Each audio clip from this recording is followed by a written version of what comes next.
ہم اکثر اللہ سے یہ سوال کرتے ہیں نا کہ یا اللہ میں ہی کیوں؟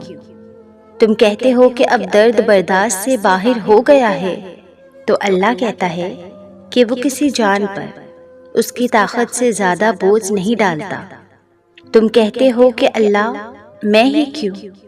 اللہ کہتا ہے کیونکہ میں تم سے محبت کرتا ہوں، اور اللہ جن سے محبت کرتا ہے ان کو ہی آزمائش میں ڈالتا ہے۔ اللہ ہنساتا ہے تو ہنستے چلے جاؤ، رلاتا ہے تو روتے چلے جاؤ، چیزیں دیتا ہے تو قبول کر لو، واپس لے لیتا ہے تو راضی رہو۔ بڑی سے بڑی اور آسان فقیری یہی ہے کہ ہمیں اللہ کا ہر فیصلہ منظور ہو۔ اللہ سے محبت کریں، اس کی محبت میں سکون ہے۔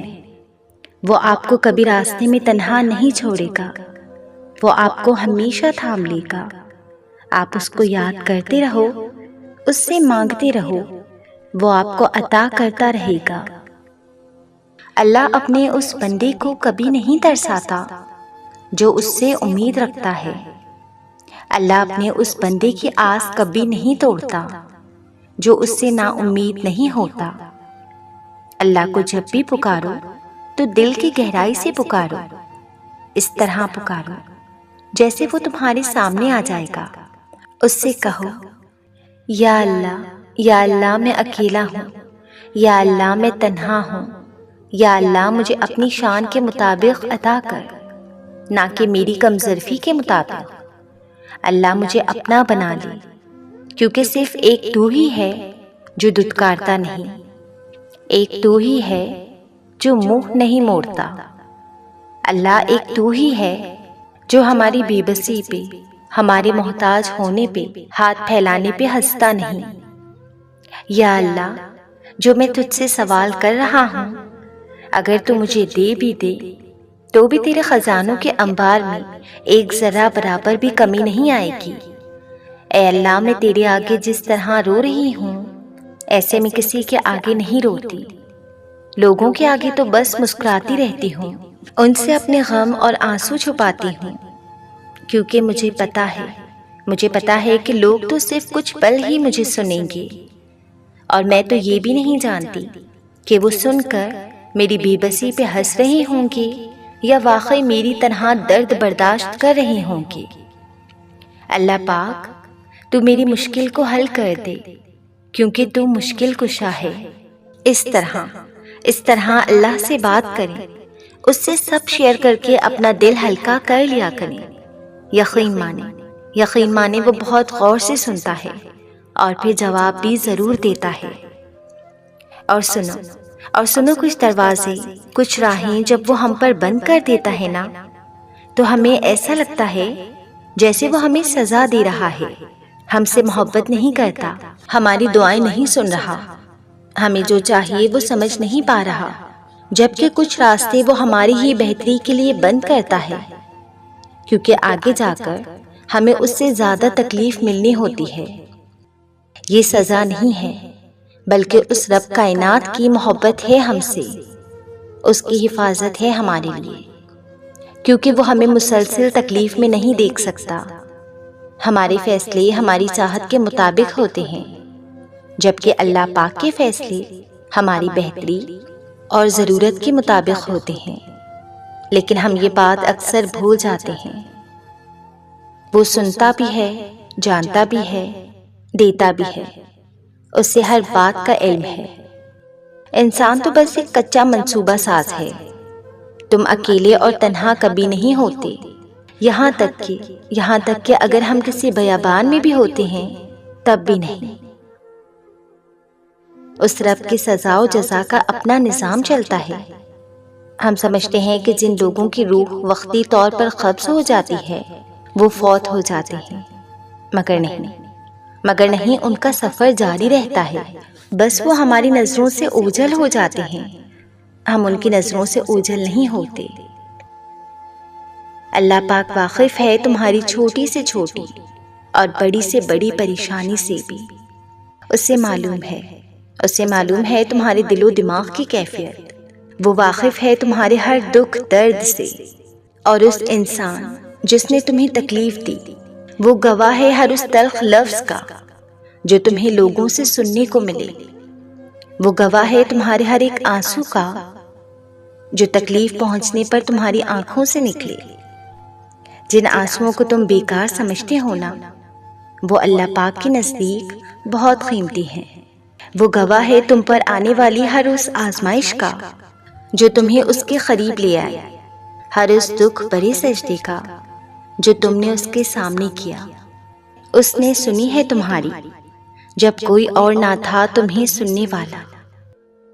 اور ایک بات یاد رکھیں، آپ کو بار بار توڑا جائے گا، آپ کا صبر آزمایا جائے گا، آپ کا امتحان لیا جائے گا، آپ کو مشکل میں ڈالا جائے گا۔ آزمائشوں کا یہ سفر بھی جلد ہی ختم ہو جائے گا۔ بس ایک بات یاد رکھنا، اللہ کبھی اکیلا نہیں چھوڑتا، وہ صرف تمہارا یقین آزماتا ہے کہ اس کا بندہ کب تک اس پر یقین رکھتا ہے، اتنی مشکلوں کے بعد بھی۔ پتہ ہے انسان کی حقیقت کیا ہے؟ الف سے اللہ اور الف سے انسان، اور ان دونوں کے درمیان الف سے ہی گہرا اسرار ہے۔ اور اسرار کسے کہتے ہیں؟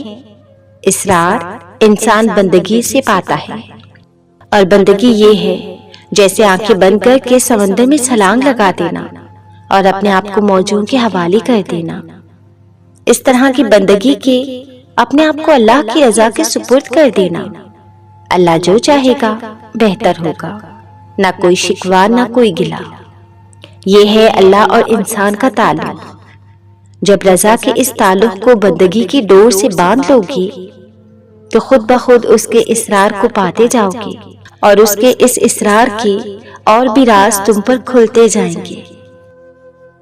اور ایک بات یاد رکھیں کہ جب قبولیت کا وقت آتا ہے اور خدا کی مرضی تمہاری حق میں ہوتی ہے، یا پھر نصیب میں لکھا تمہیں ملنا ہوتا ہے، تو اللہ فرماتا ہے کن فیکن، ہو جا، اور پھر وہ ہو جاتا ہے۔ اسی لمحے آسمان، ستارے، چاند، سورج، وقت، قسمت، بادل اور بارشیں، قدرت اور کائنات کی سازشیں، اور شاید دنیا کا ہر ایک ذرہ مل کر تمہیں تمہاری منزل تک لے آتے ہیں، اللہ کی مرضی پوری کرنے کے لیے، اور وہ ہو کر رہتا ہے جو منظور خدا ہوتا ہے۔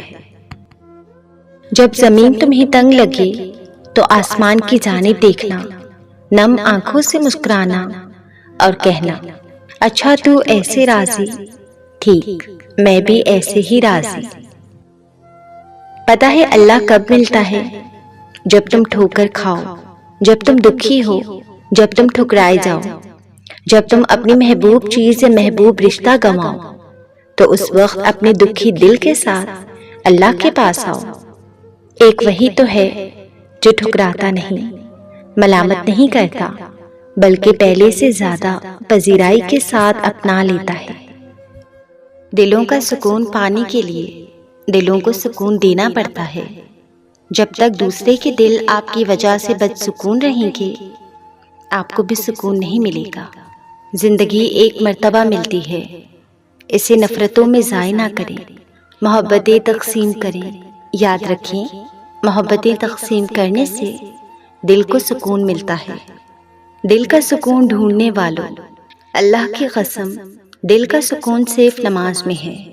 اللہ پاک نے انسان کو دل دیا، لیکن اس کا سکون اپنے پاس رکھا اور فرمایا یاد رکھو دل کا سکون صرف اللہ کی یاد میں ہے۔ دل مسلسل سکون میں رہے گا تو دکھ کے لمحات میں قرآن پڑھا کر۔ سکون بھی تیرے سجدے میں ملتا ہے یارا، تو موت بھی تیرے سجدے میں دینا یارا۔ اللہ سے تنہائی میں سرگوشی کیجیے، دل تو کیا روح پر بھی اثر پڑے گا۔ جب تم سکون کی کمی محسوس کرو تو اپنے رب کے سامنے توبہ کرو، کیونکہ یہ انسان کے گناہ ہی ہیں جو دل کو بے چین رکھتے ہیں۔ تم اللہ تعالیٰ کے ذکر میں دل لگا لو، سکون اور اطمینان تم سے دل لگا لیں گے۔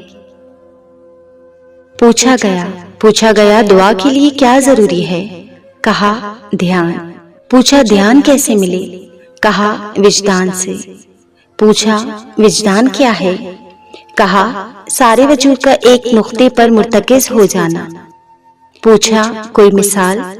کہا کسی ماں سے اس کا بچہ اوجھل کر دو، اسے بچے کی گمشدگی کی اطلاع دے کر اسے اتنا کہہ دو کہ بس اب دعا کر، پھر دیکھو کہ ماں کا سارا وجود کیسے دعا میں ڈھل جاتا ہے۔ حالت اضطرار میں مانگی جانے والی دعا کی قبولیت کی راہ میں کوئی شے حائل نہیں ہو سکتی۔